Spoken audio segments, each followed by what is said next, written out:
Welcome back, Headbangers. Today, I'm spinning the wax with Andrew Lee of Ripped to Shreds, and we're listening to a double dose of GOREGRIND featuring Extremely Brutal and Sulfuric Cautery. Don't go anywhere, it all starts right now.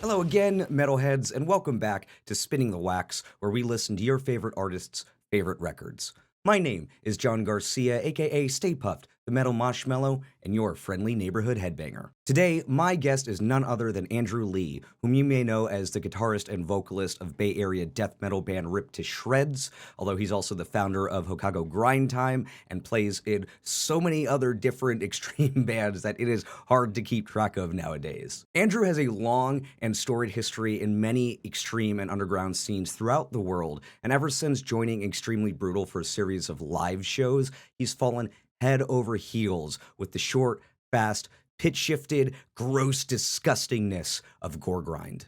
For his appearance on Spinning the Wax, we bend the non-existent rules here so that he can bring on both an EP and an LP from two different bands that have been monumental in his exploration of the genre. In typical GOREGRIND fashion, these two together are barely about 30 minutes long, so we're able to split the episode right down the middle with each release.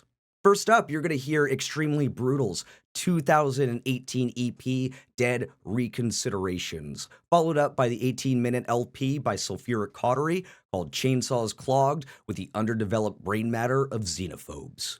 Andrew holds my hand as we dive headfirst into his world, including what exactly categorizes the genre and the different bands that have helped spawn it into what it is today. He details how being asked to play for Extremely Brutal launched his obsession with the genre, and details all of the different iterations of Sulfuric Cautery that have existed throughout the years up until today.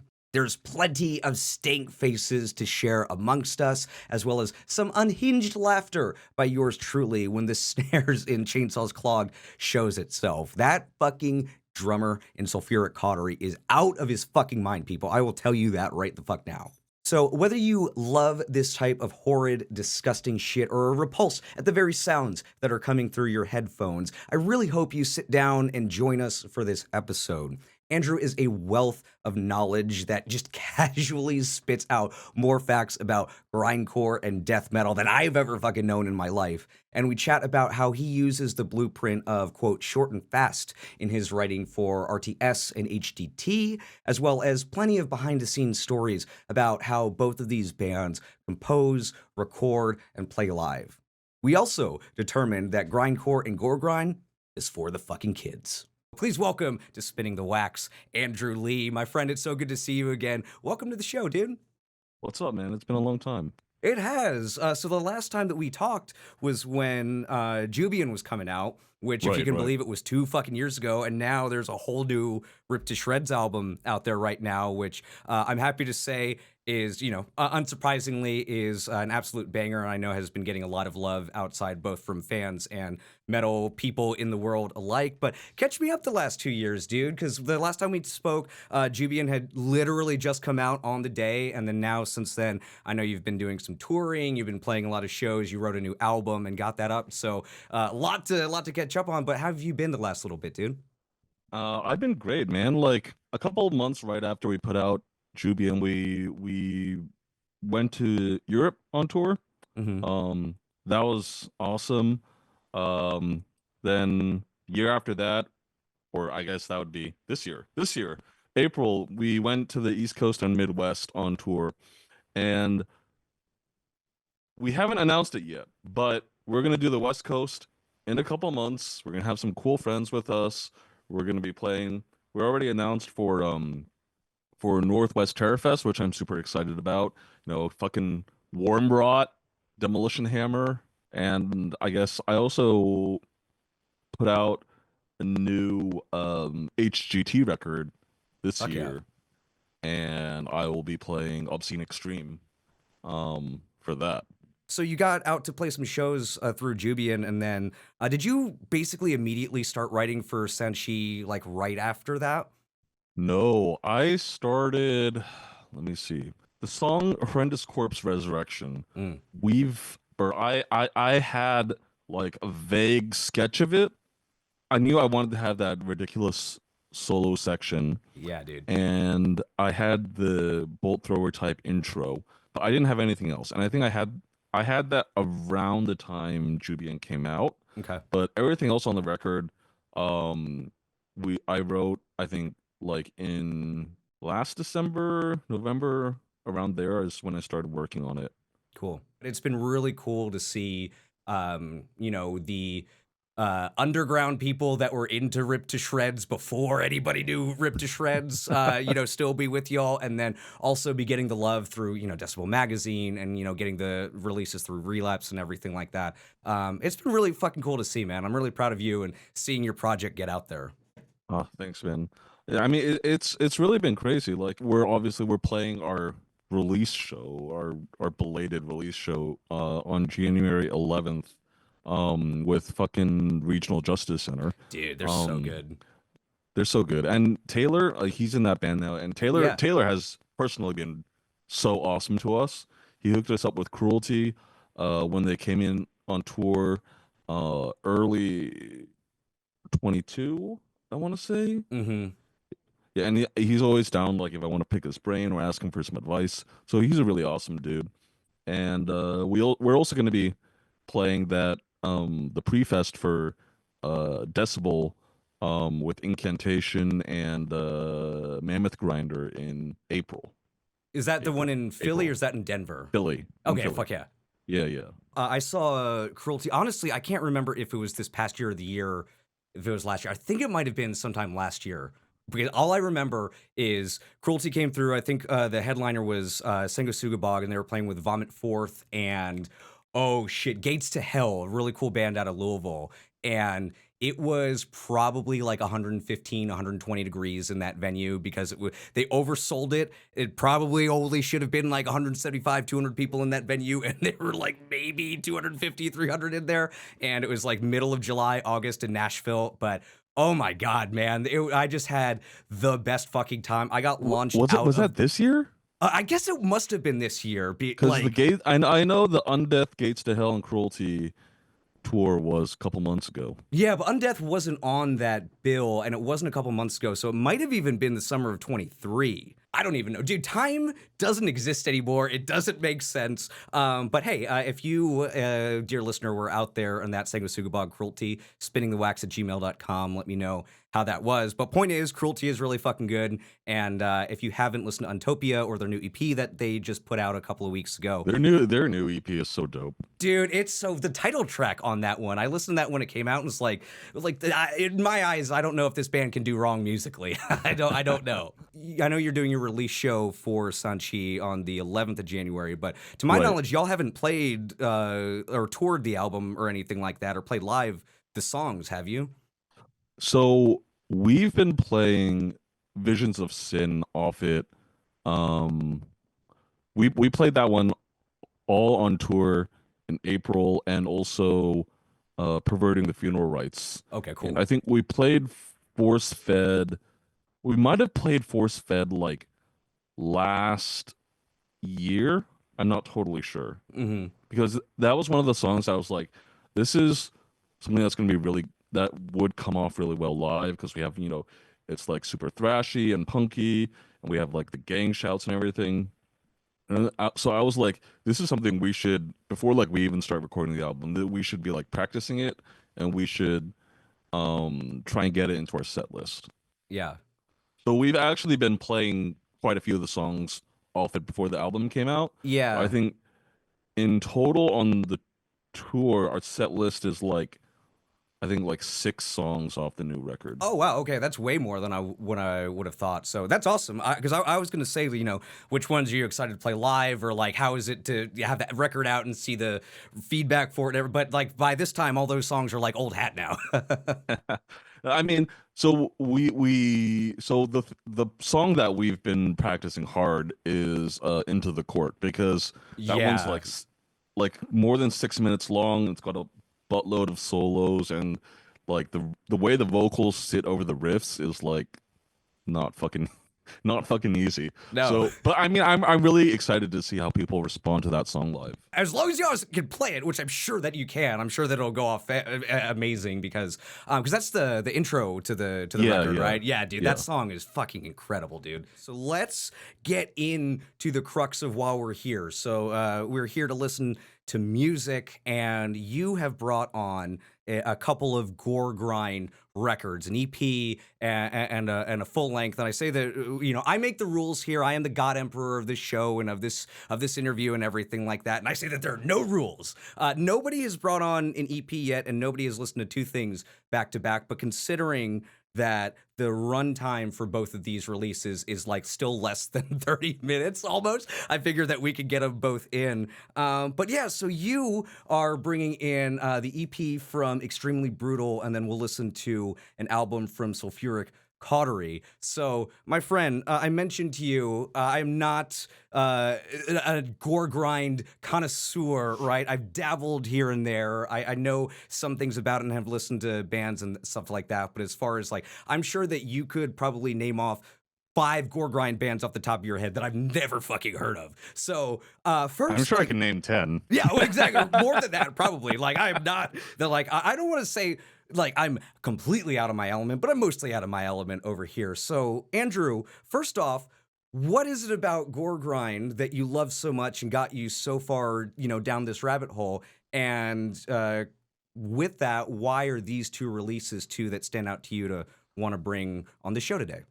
So, full disclosure, I am a live member of Yes. Extremely Brutal. Yes, and I was going to bring that up because when I went to Metal Archives, I was like, I saw their picture, and I was like, wait a second, I know that dude right there who's in that picture. So one of the biggest reasons that I started my own GOREGRIND band was because of this record. Oh, wow, okay.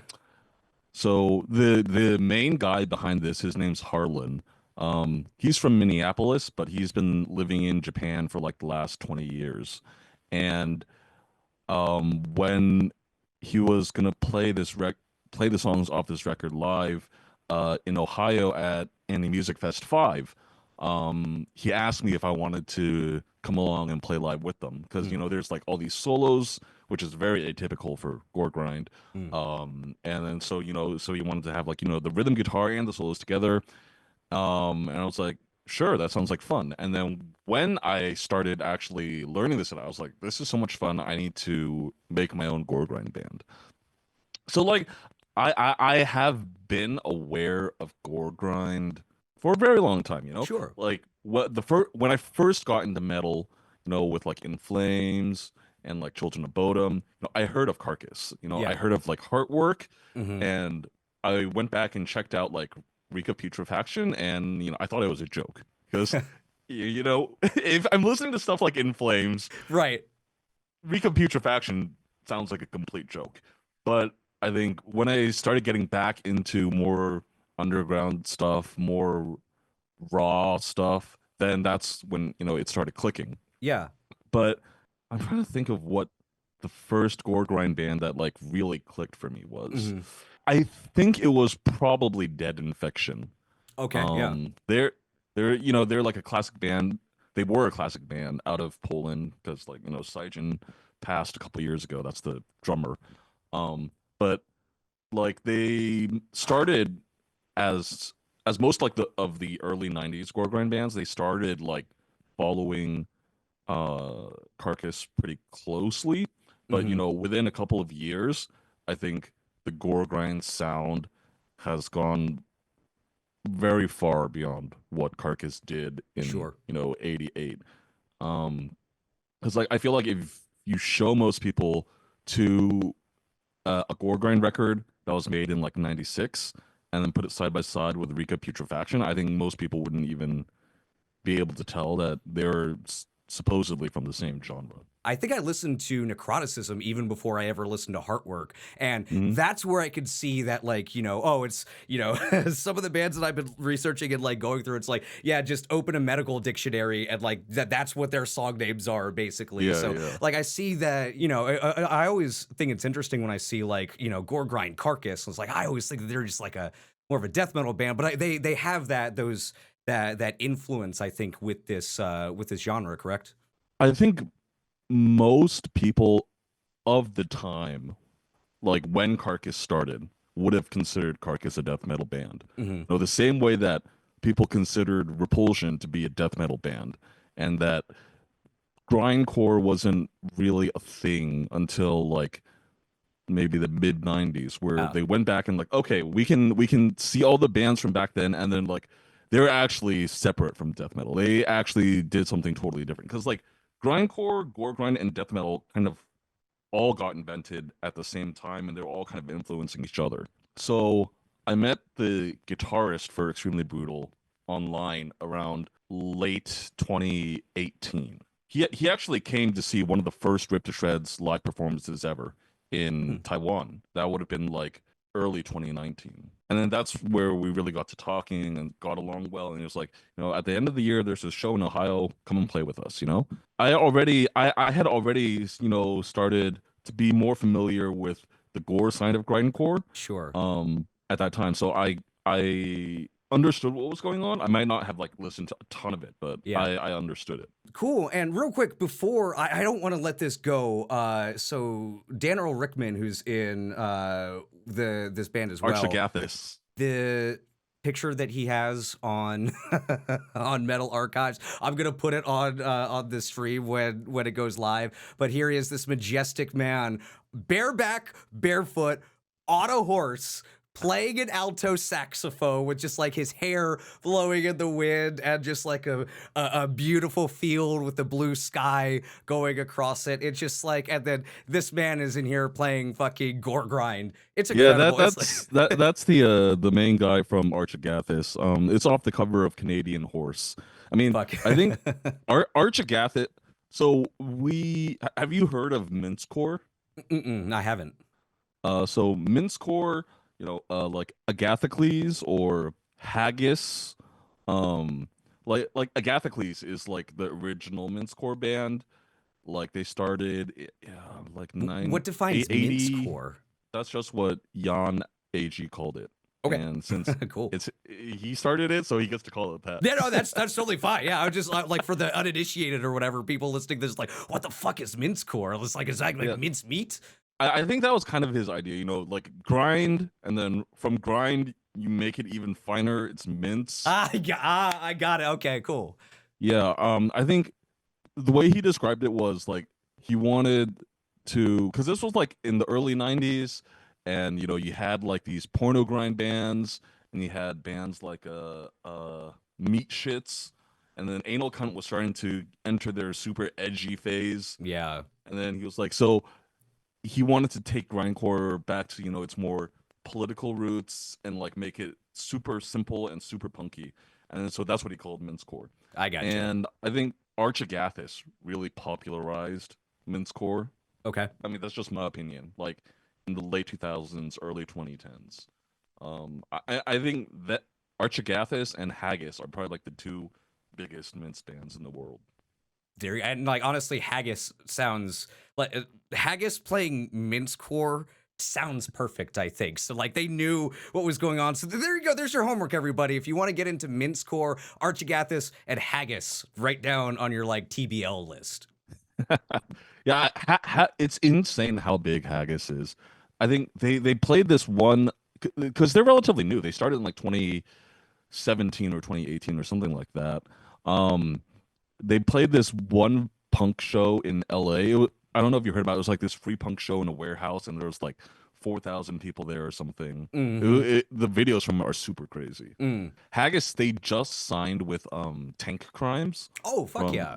Oakland, and then they put out two two EPs this year, and both of those were on like my year end list, because obviously Tom, he's the main guy behind Haggis. Tom is super nice. He's super sick. Yeah. Fuck it. No, I will. There you go, everybody. Go listen to Haggis. I'll link those albums in the details and everything like that as well. So that's extremely brutal. And then, real quick, before we start like getting into the music, the album we're going to be listening to is Sulfuric Cautery. So tell me about this record and why. So extremely brutal. Basically, started your gore grind engine, really, and now. So tell us about Sulfuric Cautery. Yeah, so Sulfuric Cautery is I guess the main guy is the drummer. Isaac Horn from I forget which part of Canada. I think maybe BC, but don't quote me on that. Okay. And so Isaac is known for like being probably the sickest and fastest drummer Dude. in the underground period. Dude, I lost my mind listening to this shit for the first time. I was like, what the fuck is he doing? Yeah. And so he and then he moved to Ohio and he organized a whole bunch of stuff in Ohio, and that's where like I met Isaac and watched Sulfuric Cautery play. And then I think a couple of years ago he moved down to Los Angeles, and then so now he's like organizing a lot of the stuff in the Los Angeles scene. But on this record, this is the Ohio lineup, and the guitarist here is Trashcan. It's really weird. Like, even if I know his real name, but I can't remember it right now. And then when I talk to him, I'm like, "Sup, Trashy?" And I mean, everyone calls him Trashy. Yeah, Mr. Can, your car is ready for the valet. Mr. Can, your car is ready for the valet. Yeah, and he was in Pizza High Five, and Pizza High Five is like probably the best grindcore band out of the Midwest ever. There you go. So him plus Isaac, it's gonna be classic. Yeah. We'll talk about this when we get there, but I'm sure we'll have some conversations about the snare tone in there to begin with. That was like I feel like if someone goes from like, I don't know, let's just say Metallica to Sulfuric Cautery, their brain might actually literally explode if they don't have like a buffer in between them, No, they just need to listen to Saint Anger. Actually, yeah, there we go. I think I prefer the Sulfuric Cautery snare tone for sure. I guess the last thing I'm going to ask, that I'm sure that there are a couple of other people who have no idea, have never listened to this music. I mean, I feel like it's pretty self-explanatory, but like, what constitutes gore grind? Like, is it like your gore grind, your grindcore, but not all grindcore is going to be gore grind, correct? Right. With a couple of exceptions, like the guy from Dead Infection, gore grind is always going to use pitch shifted vocals. So, I mean, Yarrow from Dead Infection, he can do it without pitch shifting and make it like sound super low and sick, but almost everyone else uses pitch shifters. And the riffs are generally a combination of like punky D-beat riffs and more traditional death metal tremolo riffs. So for some specific kinds of gore grind, you'll hear this very common like 1 2 3 4 1 2 3 4 type of riff. Like the rhythm goes da da da da da da da da, and then the drums go bum bum bum bum bum, and then they start blasting. And that's something it's like kind of a cliche that you'll hear across so many bands. So I think those are the things that really stand out to me about gore grind versus grindcore. Yeah, and then I know, obviously, with song titles and lyrics and stuff like that, very, gory, gross, over the top, edgy, kind of like almost daring to provoke a reaction, sort of like, let's just get the most nasty type of shit that we can get out there and just like have some fun with it, which is a lot of actually, fun. I really wanted to suggest listening to Stoma's Scat Aficionados, but I thought it might be a little too edgy for the stream. We might do that when you come back for that. Like, okay, so we got gore grind out of the way. Now we're gonna get into some feces grind. Everybody, let's go. No, I think that's a good description, and like also like I don't even know if lyrics actually matter in this music or not. I guess it would depend on the band. I know most bands don't have lyrics. I know Okay. a couple do. I think Regurgitate has real lyrics. Carcass has real lyrics. Yeah. And I believe for extremely brutal. I know Harlan sings real lyrics in some of his bands and not in some of the others. No, Extremely Brutal doesn't have lyrics, but some of his other bands do. Yeah. Yeah, because I would just like even if they did listening to some, especially when we get into like the right left channel vocals and Sulfuric Cautery, just like fuck it, fuck all if I know anything what they're saying. It doesn't really fucking matter. We're just in here for the grooves, everybody. Yeah. All right, dude. Well, I think that's a good. Do we wanna start giving Extremely Brutal Dead Reconsiderations a go? Okay. I'm gonna start it from the top again. Okay. So this is the typical D beat kind of riff. Yeah, this is the shit that I like really like. The guitar tones on this too, just so chunky. I can't even do that with two hands. Dan is an extremely sick drummer. I think this is about average speed for a gore band. Yeah. And I'm trying not to talk over like the whole entire song, but that melody right there to end that is something that I felt maybe a little bit atypical from like the other like little bits of gore grind that I heard. Yeah, so I would say Extremely Brutal is extremely atypical for Okay, cool. gore grind. Well, first off, Harlan has been playing in a zillion grindcore bands going back to like 95 or 94 or something. And his most well-known band would be Bodies Lay Broken. And I think they played a style that was much more transparently Carcass and early Napalm Death influenced. But Harlan has a way of writing riffs that I think are very unlike average gore grind riffs. And he has a style that is a lot more similar to Bill Steer than something like Dead Infection. Like Dead Infection is ultra punky. Like they're basically a punk band playing death metal, you could say. Whereas Dan is like a punk drummer and Harlan is playing death metal riffs on top of punk drumming. I got you. So, when Dan is going into that DB, that da da da da da da da da part, Harlan's not just going, like a normal punk guitar player would just strum power chords along with that rhythm, right? Right. Da da da da da da da da da da. And we do that in Extremely Brutal sometimes, but most of the time Harlan is playing a different melodies or different riffs on top of that to complement the DB riff rather than just to complement the D beat going under it rather than just going da da da da da da da da da da da da da da da da. And I think that's what really sets apart a lot of Harlan's writing compared to average gore grind bands. I got you. Obviously, like guitar solos are pretty atypical in gore grind. So I think you could kind of call this like a super fast version of like Symphonies of Sickness. Because Symphony of Sickness also has those solos and they also have those melodies. Yes, they do. So yeah, and that's one of the first things that I noticed as well. So Dark Lividity, the song we just listened to, guitar solo and blasting just like right off the bat. We're just like, all right, we've only got 9 minutes, everybody. Let's get in and show everybody what we got. Yeah, for sure. And so another thing I know, like one of Harlan's favorite lead players is James Murphy, and I think that's where he's taking a lot of like influence for his solos from. I think he actually got into lead playing really late. All the the Bodies Lay Broken stuff doesn't have solos. I think when he was doing Patisserie, he didn't put solos in that project either.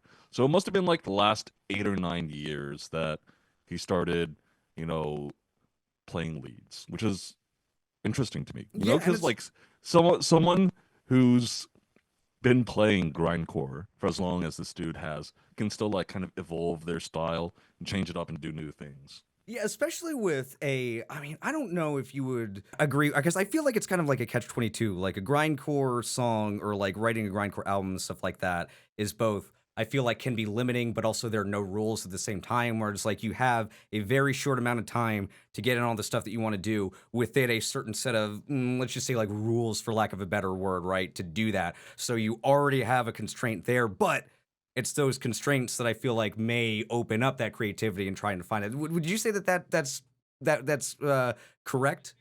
For me personally, having some kind of set of rules or limitations is immensely important to creativity. I got you. You know, I don't think that having too many options is a good thing, and I don't think it necessarily leads you to make more musical decisions. And within the context of grindcore specifically, I feel like there are fewer rules than people might initially think. Sure. I think really the only rule, if you can call it that, is that it has to be fast and it has to be short.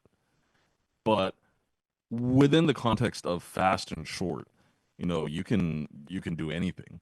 You know, you have like you know, if you look at the evolution of Warm Brought, you know, on the first record, Abuse and Dirge, they're like a pretty straightforward, you know, like insect warfare, worshipping type of thing. Yeah. And then they hit Voices, and then that's where they start to get really into cloud rap and play around with that kind of sound. And then Hiss, I don't even know how to categorize. It's like a this, but horror movie almost, you know, with like the violins and shit. It's still all grindcore. And you look at, you know, bands like Sudoku or Parliamentarist Sodomy, and these are they've just got this really unique kind of psychedelic punky feel, but they're still grindcore, you know. So Yeah. I think fast and short are like the only real rules that grindcore has. So those are the two things that you have to have, and then everything else is just like fucking go for it, everybody. Yeah. Cool. Yeah, and so like I guess in the context of that is just like I guess what I was going to say about that, we were talking about you know, evolving as a guitar player and everything like that. I think that it's cool to see, even within like, okay, it's got to be short and fast, we can do whatever with it, still see that evolution, or see all of these different bands doing their own you know, spin on it. Like, you know, you mentioned Hiss from Wormrot, right? I don't think I've fucking heard anything like that ever before in my life, right? But I also like how, you know, that, yeah, we're gonna play a lead 1,000 miles an hour, but there's still like emotion to it, and there's still musicality to it, and there's still something that you can have other than just like, no, we're gonna carry king fucking shred all over the place and just make really high noises and like pitch harmonics and everything like that, which is cool. But I like the fact that in you know, a genre that is really just like full tilt up to where your ears are bleeding, they're still finding room to have that musicianship and that musicality in with like the shredding solos and stuff like that. I just thought that was really cool. Yeah. I mean, this next track starts off with like a Yes. long solo type of thing. Yes, and I like that because I think it's a nice breakup from already the two tracks that we've heard, which were what, 2 minutes into that, and already they're doing dynamics and stuff. Yeah. And then I know, because you should be able to hear some of the synths and keyboards that Harlan put in there. So I remember some of the songs on Symphonies of Sickness also had that, and I'm assuming that's where it's coming from. But you know, then we gotta go.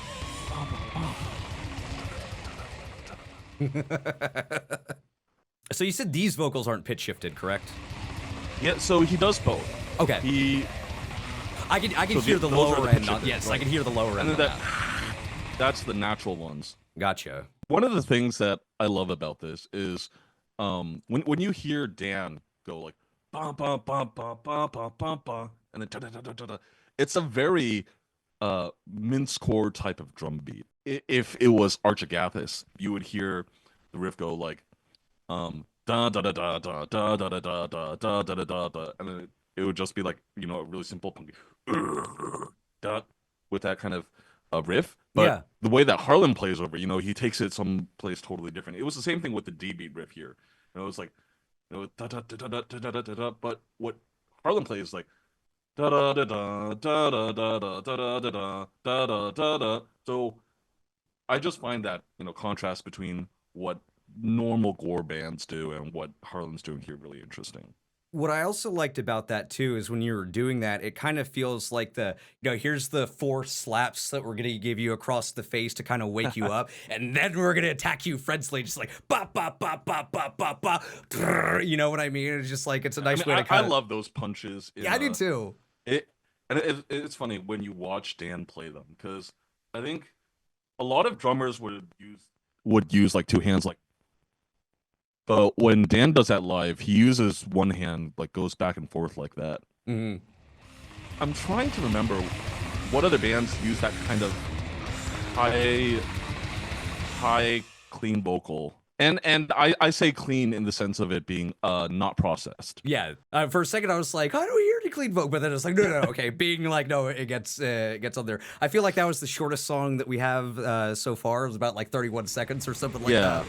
I mean that's pretty long for a grindcore song. I love those pinch harmonics. That's like one of my favorite things about Harlan's style is the pinch harmonics, and that's Yeah. why I play so many of them in HGT, because I was like, these riffs are just so sick, dude. I think this is one of the most unique riffs that I've heard Harlan do. Just the stutter stop with that. The rhythm, it's like it's so instant. Another thing that you would notice with the riffs here, they are kind of like taken not through like a chord progression, but this is something that you would hear in Carcass, and Exhumed would do it too, is where they take like a small melodic figure. So here it'd be da da da da da da, right? And then they would move it around. So first time they play it, da da da da da da da da da da da, and then the third time, da da da da da da. They playing the same kind of melodic contour, but they moved it up a couple of pitches, and then da da da da da da, and then again change it up at the end. And I think that is something that's very characteristic of Carcass and of course Exhumed, and it's not really something most death metal bands do even. Like if you think of like Morbid Angel, or of course like Deicide or Obituary. I think a lot of like the classic death metal bands, they have like a thrash type riff, but they're not going to move it around. They're just going to play that thrash type riff, and then they're going to move on to another one, and then another one. Do you think that's a product of being short and fast, though? To be like, okay, cool, well, we have this riff. We only have, 20 seconds left in the song. Why don't we just, do this for the last one? Just like, we're doing the same riff, but different, so it's different, Do you think that's a product of short and fast? No. I think that's very much an aesthetic choice that either most bands consciously don't make, or it's kind of unfair to say that like punk musicians aren't schooled. Yeah, but right. I think maybe a lot of them aren't aware of it as a possible musical device to use. There you go.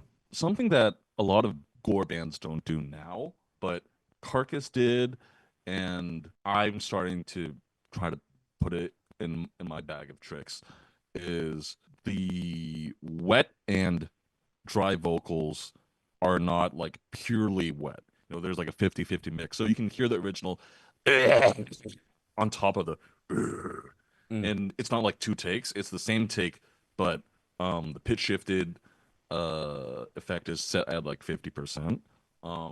I think that's part of what made Carcass's pitch shifters sound unique on Reek, because they don't really sound like a lot of bands would later on. Like Regurgitate. Regurgitate is one of those classic Swedish gore grind bands, but like especially on like Carnivorous Erection, it's fully wet. It's just like this pukey kind of thing, but there's no there's no clean vocal blended in. And so that's it's always fun to hear that, because it's just like kind of like a different texture. Yeah, and we'll get this in the Sulfuric Cautery album as well, but I mean, I liked listening to the vocals kind of back and forth in this record, because of exactly what you said, where it's like that gurgling almost, where it's just like, I don't even know how they do that. It just literally just sounds like there is like bubbling and bursting out of the throat or something like that. Like you just chugged a glass of milk or something like that, I've heard of bands chugging milk, but I don't know how real that is. It's more so a thing that like teenagers just getting into fucking like metal and stuff like that will do, because I heard about it when I was in high school and playing bands and stuff like that, and it was one of those things like vocal coaches be like, don't do that shit. Don't like smoke a bunch of cigarettes before going out on a show to try and make your voice like more harsh or something like that. Don't do that. I think it's just the fact that, I'm sure that all the vegans and like lactose intolerant people are going to be like, "Ooh," but like, if you, drink a lot of milk, that viscous type feeling that you get in the back of your throat to make it more, gross. And Gross and that's wet, what I think of. Yeah. Ugh. Gross. This riff seems like way more just like death metal inspired, kind of like right down the road death metal than grindcore. Not this though. Yeah, I mean, I think a lot of the stuff on this EP is like pretty even mix of both death metal and grindcore type of things. And it's funny that you should say that because Harlan is one of those people who will tell you grindcore does not exist. It's a marketing term. It's all death metal. Yeah. Hell yeah. I know some people like that with post-black metal, which I've been seeing a lot more of, like, oh, we're a post-black metal. That's not a thing. I don't know.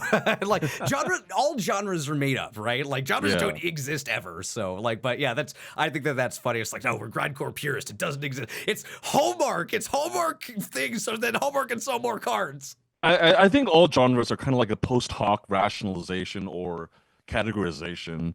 It's now I guess people set out to make a death metal record or a whatever record. Yeah. But like when this stuff was being invented, like people just did things, and they did things that kind of sound like what their friends were doing or what they liked hearing from like other bands. But I mean, you see some of those like letters from old 80s tape traders. They're all like, yeah, we're diehard death metal. So, and one of the things that I find crazy about Dan's drumming is like, I know the dude doesn't quantize because I think he's told me that if a band really, really needs it, because he also does recording and mixing for other bands, like he's capable of it. But I think it's a very recent thing for him, and he generally just doesn't. I think this is something I noticed from a lot of punk or drummers that came from punk is that they are very much about, here's a performance and we're not going to fuck with it. Right. If we played like shit, then we just sound like shit, and that's how it's going to sound. Yeah. And one of the things I like about a lot of this underground type of grindcore is that you can hear it. You can hear and I'm not talking about small imperfections. You can hear big ones too. And somehow it doesn't like detract from it. You like, maybe some people might be like, oh, I can hear the right sim going da da da da da da instead of an even da da da da da. But it's real.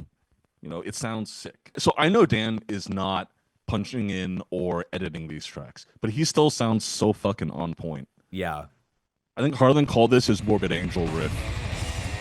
I can see that. This song, so Outer Life Beyond, very spacey towards the end, where they get into the war flirt psychedelic type of deal. Yeah, I love that. And yeah, just like stamp of approval. Yeah, we did it. I'm curious. Do you have a preference when you hear a blast beat for what cymbal they're blasting on, or is that something that doesn't even enter into your? No, I don't think it enters in my mind. But actually, now that you asked me, I feel like if I hear blasting with a ride, it kind of makes my ears tingle a little bit more in a good way than like with the crash. If you were to do like A or B, this one or that one, I think I would prefer that one. I think with with like the crash and to a certain extent the hi-hat, it's gonna sound more washy. Yeah. And it's gonna be more noisy. But I think it's not, with certain riffs it sounds good, but I think it sounds more brutal with a clearly defined, the ride going ping ping ping ping ping. Yes. And you can clearly see where the beat is supposed to be on every hit. Yeah, and I'm just a sucker for a good like ride rhythm to begin with. Like if there's just like a ding ding ding ding ding ding ding ding, why there's a dum dum dum dum dum dum, and just like keeping that rhythm. Man, I love it. So that's just a personal preference. And so this bit is me being highly biased. But if you like ride blasts, you need to check out Mixoma from Taiwan. Okay. Derek is, you know, friend of mine. I've worked with Derek for ages. He sang for RTS on the first live shows, but he is an amazing gore grind drummer, and he does all his blasting one-footed, super fucking fast, and his signature thing is where he's like going fucking ham on the bell of the ride, and yes, so you need to check it out. It's sick. I have their Bandcamp up right now. I will dig into it at some point. So do that, everybody. All right, so real quick before we move on, last thoughts on Dead Reconsideration. So I imagine with like an EP like this, is this something that you put on and then you just like listen to it over and over again a couple of times in a row because of like how short it is? Or do you just like, hey, I listen to it and then like you move on with your day? I almost never listen to things like in a row. Yeah, so I'm kind of the same way. Not that I don't, but it's like it's very rare for me to just like, oh, this ends, and then I just like rinse it over and over and over again. Because I think it doesn't really matter what the length is. It's like a discrete musical statement, and no matter how good or sick that musical statement is, regardless of its length, it's very rare that you would listen to it and like, I want to listen to that again. I know some people do that with like albums that they're super into, but very much so, yeah. It's not something I've ever done. But then that means that you could just queue up like 7 EPs in a row and just like go. Exactly. Yeah, so there you go. But yeah, no, I was just curious on that because, no, I really liked this EP and I appreciate you bringing it on and introducing it to me because this is something that, again, not that I could listen to it over and over and right in a row, but like I've been listening to it a bunch in the week that we've been, scheduling this and everything like that. And man, it gets better every time I listen to it, I do have to say. Yeah, I think it's definitely one of the million things that Harlan's made and released. I think this is easily within the top 5. Fuck yeah. Yeah. Cool. All right. So that brings us to Sulfuric Cautery. Mentioned this is an Ohio lineup. The drummer behind, but they're in Los Angeles. Los Angeles now. Yes, correct. And this is very much like I would have known that the drummer was mixing this without even knowing that the drummer was like the main dude in the band because they're just so high up in the mix. That snare almost takes everything else out. It's just like, okay, so you can hear the guitars, but the guitars feel almost more of like a, I don't know, accompaniment. More like a noise type texture. Yeah. Actually, Trashcan recorded and mixed this. Okay, fuck you. Where to go, Mr. Can? Hell yeah. But Trashcan does play drums as well. He plays drums in a Couple Skate, which is a gore grind band from Ohio. Cool. So he is a drummer. He knows how drummers think, but he is actually the guitarist on this. Well, there you go. So I am wrong. Thank you for, fixing the misinformation that I'm trying to spread online, Andrew. But yeah, this is a ridiculous record, both with the way that the drum's in and this like fucking void ball snare that sounds like someone's like kicking a kickball into like the 10th row of the outfield seats and everything like that. Yeah. Tell me, once again, tell me about this album and like why this album like sticks out to you as something that you want people to hear. Just the absurd brutality of it, but also when you focus, you can hear the riffs, and Trashcan is an absolute riff master. So I think that's what sets it apart from. I mean, there are very few bands that play as fast as Isaac can, but really it's that interplay with Trashy and Isaac that sets this apart.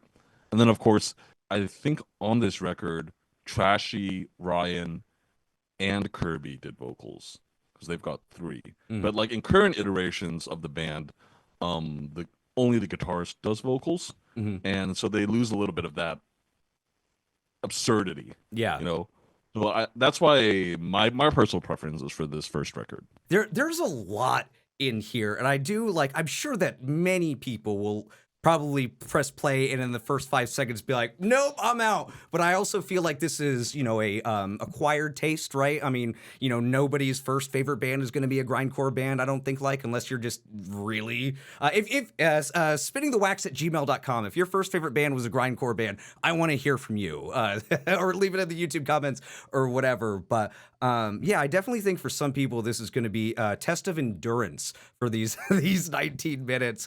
But I do agree with when you. I think it probably makes sense for us to play this in side A and side B. Okay, yeah, let's do that. But yeah, sorry, I was just going to say that I don't remember what I was going to say, so let's just get into it.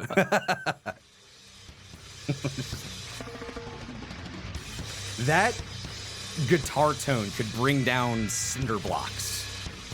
I think what I remember seeing of what I'm pretty sure it's some kind of metal zone, but I don't remember what amp he was running into. And like the cabs, so this would have been recorded at the Treehouse of Horror. This is where Isaac was living in Ohio. Okay. And that basement, they had a whole bunch of like random ass old cabs down there. I think one of them was like a crate. Maybe it was that one. Like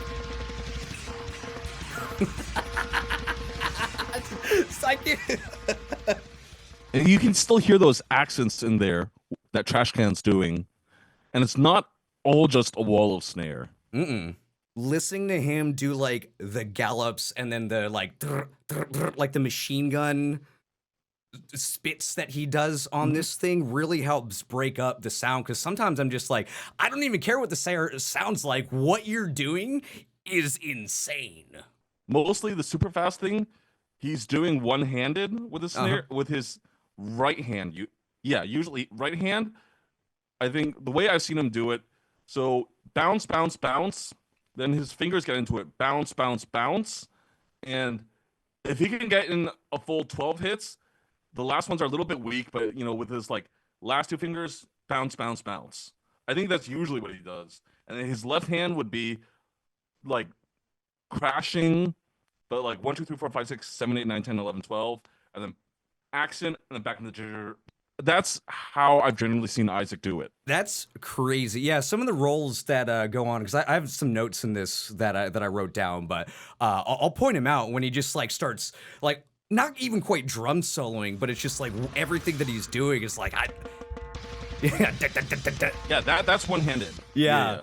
But like this, where it's just like it feels like it's like 16th notes and then it's 32nd notes. There's like 64th notes. I don't even know, It's just like you think that he's going super fast and then somehow he gets even faster. Yeah. I mean, he can blast super fast conventionally. But I think when I listen to this type of drumming, what I'm kind of comparing it to is like actually not Last Days of Humanity, because Last Days of Humanity, they have this. I mean, obviously their snare sound is inspired by Last Days, being the super high pitched kind of ding ding ding. But the way LDOH plays is very much, I want to say, like conventionally grindcore, because everyone has seen that like meme video of Sesame Street, where it's called Ernie and Bert Go Brutal. Yeah. And then they're playing the drums, and then suddenly on comes like a Last Days of Humanity song. And I feel like the way that Last Days plays is very much like they'll do some accents and they'll blast, but then they'll just hold that blast, and they don't really change the tempo or shift the rhythm much. It's more like accent, blast, hold it. And then on their earlier records, Last Days would break up the blast parts with grooves. I think you could probably hear that the most on their first record, Rancid Juices. But on Putrefaction in Progress, it's just straight for like 30 minutes. Putrefact, that's the one that I have the most experience with for Last Days. That's the meme one. Yeah. But so I think one of the cool things that Isaac and Trashcan are doing here is that they're putting in a lot of dynamics. Yeah. And I would almost say they're coming at it more from like a brutal death metal perspective. If you know the band Phetopsy, Mm-mm. So they would have been a band. They're John Engman's old band. So Mm. John Engman was the drummer for Brodequin for a long time, Mm. and then he had like the back injury. And he couldn't play like real drums anymore. But yeah, Fetopsy, absurdly brutal. Um, they very much had like these rapid shifts in rhythm that I feel like I'm hearing a lot here. And also Yeah. Warsaw. Warsaw is another big one because Warsaw was playing at a similar tempo, but they were using like a very different technique. You know what a gravity blast is? Yes, I do. Yeah, yeah. So Warsaw would have been blasting on the rim of the drum, gravity style. And Yeah. Isaac, he may do that one or two times on this record. I know he uses it a lot more on the record after this. Mm. But on this first one, I think he's not doing very much gravity. It's mostly just his one-handed bounce thing. So which when we on? We're on painful secretion before the incipient infection. Infection. The snare in this song is just fast as fuck, boy. That's like, I think that's all I have in my notes. But actually, no, this is the one where the gurgling and the growling in the left ear versus the high pitched one in the right ear. So No, I really noticed that. I really like how they did it. I wish Isaac would bring it back, but I guess they had like 3 people on stage doing vocals at the time. And now they're only a 2-piece. So I got out of listening to this for the first time, and all I could hear is like gong gong gong gong gong gong gong gong gong gong gong gong gong gong. one of the earliest examples of this type of snare that I can think of would have been Agathocles from 1995 Razor Sharp Daggers. And I think I've tried to look for other examples of this type of snare sound, but I think that's the first one that I can really think of that's kind of like uncontrolled, super ringy, not a whole lot of like snare wire sound at all. Like almost at all. It almost sounds like there's no snare wires in this at all. on this record. I know Isaac is playing a super deep snare. I think it's like 8 inches. I think it's 14 by 8. And when you mic that from the top, I have an 8-inch deep. I think he has a 10-inch deep one. And when I mic my 8-inch snare from the top, I can't hear any snare wire sound whatsoever. And even if I try to mix it in from the bottom mic, it doesn't necessarily sound natural. So I think part of the super deep snare sound is going to be that you're not going to get a lot of snare wire action when you're tuned like this. I gotcha. I know when I was in high school, a friend of mine who played drums got a piccolo snare and fucked with it to make it sound like it literally just sounded like he was hitting like a fucking like cookie tin or something like that. I was like, please, for the love of God, stop. Why would you want it to sound like? But he's like, no, dude, it's great. Like this, you do you. I have one like it's the Pearl Short Fuse. That one's like it doesn't have much projection. Like it has to be mic'd up. I would never play that one live because no one would be able to hear it. Yeah. And the nice things about, especially when you're playing music like this, the bigger the snare is, the more projection and volume you're gonna have. Which if you're going a million miles an hour, you kind of need. Yeah. Even just like 4 or 8 bars of groove, if you're, going like, and it doesn't have to be like every song, right? But the bands that I like, whether they're, hardcore, death metal, or grindcore, or anything like that, when they're going, really, really heavy, and then they break into that 2-step or just like a nice groove or something like that, I'm like, I'm running through the wall for you. That's all it takes to get me going. So hearing that mixed in with all the, because I feel like it could be, oh yeah, these guys could just play a million miles an hour through the whole 19 minutes that they're doing, but then having those pockets where just for a second they give your ear just like a nice break, or it's like the clouds breaking through, and then you go back down into the under. It's very, very cool. Good songwriting. I think that's like kind of the norm.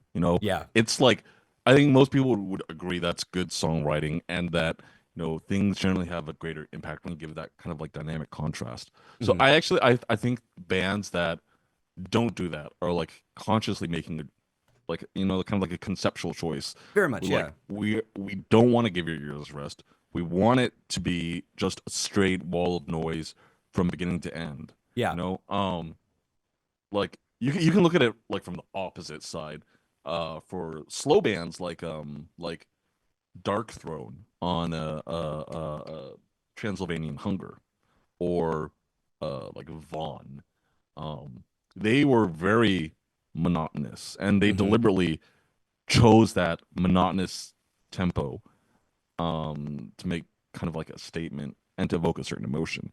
So Yeah. even though, like we kind of like automatically assume if we've got these dynamic shifts, it's going to be a more musical song, Yeah. and we kind of like take that for granted. I think Hmm. it can be very powerful if you were going to say, no, we're not going to do that. We're just going to Yeah, make it as fast 100%. or as slow Yeah. the whole way through. Very much so. And, I mean, it's just all about how the bands knowing their songs and being confident in the stuff that they're writing, right? Because you just like I mentioned before, like you don't need to have that halftime, two step in every single fucking song, right? I mean, like even like on a hardcore album, if you do that for every single song, you're gonna get fucking bored all the way through. So, and I also feel kind of what you're saying is like I feel like if death metal is kind of like the anti-songwriting sort of, right? When you kind of want to do the exact opposite of the regular conventions in songwriting, I feel like that would transfer to grindcore as well, where it's like, shit, all these bands do this. We want to go do the exact opposite of what that's doing, so we're not, the norm or whatever. So it actually kind of surprises me how popular the band Torture is right now, because they're one of those bands that are they never change tempo. Mm. Or I think they're playing like some kinds of like polyrhythms over polyrhythms, some like super big brain rhythm stuff, but they're very much like a one tempo bum bum bum bum bum bum bum for 40 minutes. And Yeah. people are still going crazy over that, which is really Mm. interesting to me. Yeah, some people can't. I mean, I'm not a big funeral grind, or not funeral grind. That's Noel, which I do love Noel. Funeral doom person because like I like doom, I like deliberate songs, right? But just sitting there for fucking 50 minutes, being like, boom, but like that glacial pace. I know people love it, and I'm not saying all funeral doom doesn't jive with me, but it's just like, all right, man, like I get it. You like cool, you I know. mean, some bands like a couple of the Bell Witch albums I really Oh yeah, like. well, Yeah. exactly. That's the exception. I feel like proves the rule or something, right? Because they're just so good that you can listen to an hour and a half song, no problem, right? But I like, and I don't want to like name any bands because I don't think that they're bad. They're just like not my type of deal. But just like as Stoner a bands. which no. I actually love stoner bands. I love stoner doom. But it's more like the bluesy stoner and stuff like that. But it's just like, Mm. Dope Smoker is fine, right? Like, yeah, every, once a year, I'll take a massive bong rip and listen to Dope Smoker, right? Because it's fucking fun. But it's just like the bands that want to try and do that are just like really about, well, you're going to not notice that the song is moving until you're like 20 minutes into the song or something like that. Like Mm-hmm. that's really what it does. And again, I'm like very much I like so many different things and I like little bits of different things that I hate to say no. Oh, I totally dislike this type of thing because it really just kind of depends on the band and who does it. But Mm-hmm. it just kind of to your point where that slow, deliberate, like, they're just boom. Like I kind of get it. I know people love it and go wild for it sometimes, but just like with me, not necessarily one of them as a general rule. But again, there are exceptions. I mean, we can always listen to this as the antidote. Yeah, I mean that's what we're doing, right? So one of the things I found kind of interesting about this record is actually I've never asked Trashy about this. I probably should Mm, because I talk to him sometimes, But the guitars on this record actually sound uh inside out, especially if you're listening to it on headphones. what do you mean by that? Do you perceive that there's something strange about the stereo field when you listen to this? A little bit, yeah. I mean, it definitely sounds odd, which is why the first time I listened to this, I was just like, "What the fuck is going on?" Yeah, so actually, um, there was a version of this album floating around on YouTube for a while before this version got up because this one is from the CD rip. Mm, And so the CD rip would have just been pressed directly from the files that the band gave them. yeah, But the one that was floating around on YouTube for a while was a rip I made of the vinyl record. And the vinyl record sounds very different from this because the mastering engineer, I want to say the mastering engineer listened to this and thought, this is a mistake. So, actually, a lot of the stereo field is collapsed down to mono in the bottom end, and the guitars are no longer because to me it sounds like the two guitar tracks are out of phase with each other. Like Trashy just hit the invert phase button, and that's why it sounds like, to me, it sounds like Inside Out. There have been three main iterations of this band. This version, the Ohio lineup, the first Los Angeles lineup, which had Martin from Vulva-Essers, and then he also played in Excruciating Terror, the reunion lineup of Excruciating Terror. So Martin on guitar and vocals, and then the current lineup has Derek from Casket Mush on guitar and vocals. When I'm listening to the riffs that Trashy is doing in this version of the band, it strikes me as very, very gore. Yeah. Like gore in the sense of like Regurgitate or Dead Infection. And also, you know, I still hear that classic Midwest punky Pizza High Five vibe. And then when you listen to this back to back with the Martin version of Sulfuric Cautery, Martin's coming at it from like a totally different angle. It's very, I don't really know how to describe it beyond noisy and indecipherable. And it's a very different type of vibe from what Trashcan did here. Okay, interesting. So did you say that version is still popping around out there, or it's no longer popping around out there anymore? Now it's Derek from Casket Mush. Okay. And so Derek, I think the dude's not even like 22 yet. Jesus Christ. What I remember is Casket Mush started as a Sulfuric Cautery worship band when they heard this record. Okay.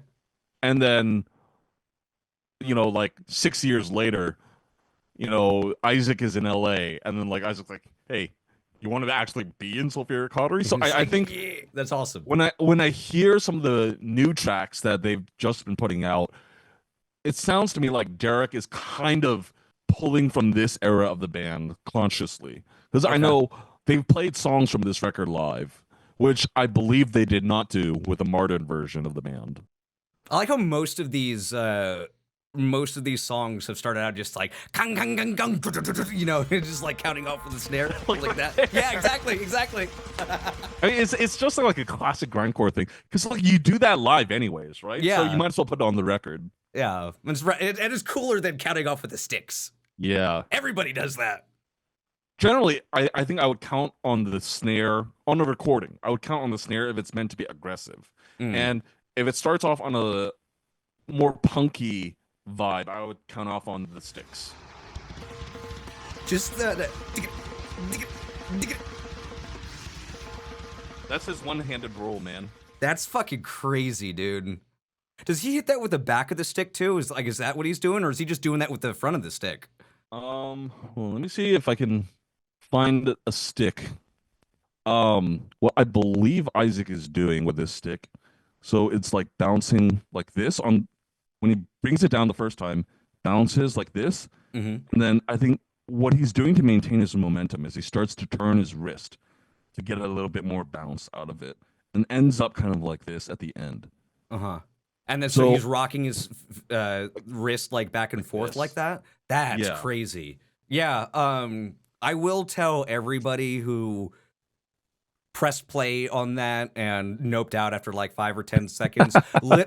Literally just let it fucking like put your head in the middle of the bell and just let someone go kang, kang, kang, kang, kang on it, because after a little bit you start to see what's going on. And I just like with the Extremely Brutal release, I do think that this one starts to reveal itself a little bit more after a couple of listens. But I do understand that this may be a little bit too high of a barrier of entry for certain people, depending on their musical journey. But if you want to challenge yourself, hell yeah, dude. So Sulfuric Cautery, my friend, I don't even remember if we announced the name of the record, which is Chainsaw's where did it go? Chainsaw's Clogged, with the underdeveloped brain matter of Xenophobes. Fuck yeah.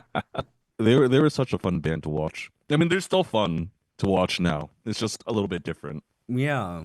So people who liked that record, or the two records that we listened to today, where do you think they should go after that? So you mean assuming that they're already used to this kind of noisy type of music? Or if they were like, they checked this out and were like, holy shit, yeah, I like that. Where would you go after that? Because I feel like if someone already knew Sulfuric Cautery, they probably know a lot of the other bands to like get into and everything like that. Actually, I mean, with the way SoCal is right now, it's like it's literally like fucking children coming to these gore grind shows. When I played Los Angeles couple months ago as HGT, I was supporting Tommy Lee Wright. And it like the whole place was children. There were like 300. I don't know how many of them were even 20. That's crazy. And you know what? I've heard that from a lot of different musicians, not just in like, death metal and like grind and stuff like that, but kind of throughout both and in like the hardcore scene and everything like that. And I know that there was a huge influx of kids coming to shows after the pandemic. I don't know if you saw that as well. But yeah, definitely. That's really interesting to see. One musician I talked to recently says that the kids like a production and they like to go and have a good time, just like run around and do that. So like, I don't know, maybe it's just the the exuberance of the live show to do that, or maybe grindcore's for the kids, dude. Maybe in like 5 years. I think at least in Southern California, grindcore is for the kids. Fuck yeah, dude, let's do it. Yeah, we're gonna get the kids bot version of grindcore coming soon. Kidcore, let's go, Andrew. No, I mean, like Sulfuric Cautery is the kids bot version of grindcore now. Yeah, yeah. Man, well, I guess because you said the other dude who is in that is like not even current 20, right? guitarist. Yeah, it's not. It's like 22. Like 22 maybe. That's crazy. I think he recently turned 22. All right. Well, hey, in the late 20s and early 30s of 2020, grindcore is going to be making a comeback when all these kids are able to drive. All right. So a little bit of addendum to the question that I asked was, sorry, I didn't even answer your question. Oh, did you? Oh, we got totally off the rails. Sorry. That's okay. So I think most people already know the band Viscera Infest from Japan, because they've got the cockroach mosh thing, which was like, a meme. But they need to listen to Disgorge from Mexico, not the one from San Diego, from Mexico. And they should check out Hyperemesis and Shooting Spree from Canada. And then if someone was like, you know what? I'm going to do it in my Tennessee accent since I live in Nashville. So, you know what, man? I've seen a lot about that gore grind that people be talking about. Like, where do you think I should be hitting up? I start with one of them carcass vinyls I hear so much about. I hate that I did that. I'm sorry. I would just start straight away with Dead Infection. Dead Infection, fuck yeah. Dead Infection, either Chapter of Accidents or Brain Corrosion. I think both are super accessible, and they both kind of like set the blueprint for what a lot of gore grind would be in the early to late 2000s. Okay, cool. And then similar to that, Regurgitate. They're another huge gore grind band, and they don't sound quite like any other gore band. They play a lot more tremolo melodies that, the tremolo plus punk thing is, I think, sadly a little bit underutilized in gore. Usually it's just punk type riffs. So Regurgitate, Carnivorous Erection, or Sickening Bliss. Or, there's always the first one, which is, super raw, mono, super punky, effortless regurgitation of bright red blood. Fuck yeah. I love all of those names that you just said. Carnivorous Erection, I think, is probably my favorite out of the ones. Wow, dude, I have learned so much from you today, and I'm sure that many of the people that are listening have as well. And it's just been cool to, see your knowledge and hear you talk about something that you're really, really, really passionate about. And I appreciate you sitting down with me to listen to this ridiculous music that we just listened to, man. For sure, man. Thanks for having me on. And please let me know when you've listened to Gore Dozer, because I want to know what you think about Gore Dozer. Gore Dozer. Let me make sure. Oh yeah, I've write that down. Yeah, I have it down right now. I will shoot you an email. I'll do it sometime before the year is out. I will do that soon. Hey, play this at your New Year's party. Yeah, dude. It's like, hey, everybody, I want to go home. Sulfuric Cautery time. Let's go. No, this will be great. Is there anything? I know that you've got some things going on and some things that'll have happened after this episode premieres and everything like that. But is there anything that you want to plug other than to tell people to go listen to fucking Sanshi, you piece of shits? Do it. Do it. I dare you. Yeah, so check out the new Houkago Grind Time record. We just put one out around the same time as Sanshi, and we're gonna be on tour on the West Coast. That hopefully is announced by the time this comes out. Yeah. But I mean, we're gonna go on tour eventually. I am finishing up a glam, like literally just 80s glam type record. Okay. With Marcus Bowles, the one of Yngwie's old singers. So hopefully you guys will see that sometime next year. Wow. I'm not a big glam fan, but like I've got some time for glam, and I think that should be fucking fun. I would love to watch you do glam. Are you gonna wear wigs in the music videos and everything like that? I hope so. If we do a music video, I will have like ridiculous teased blonde hair. Fuck yeah. So maybe on album 2, I don't know, but dude, I love that you are keeping yourself busy with just all sorts of stuff and just like sharing your passion with music and everything like that. So once again, congrats on the records. I know that people have been loving the new Rip to Shreds as always, and hopefully we'll get to see you out on the road one of these times when you come through with whatever bands that you're doing. And otherwise, man, again, thanks for stopping by, and appreciate you sharing your knowledge with me and just being a good dude, Andrew. For sure, man. Thanks for having me on. Stay gore and blast fuck out. Yeah.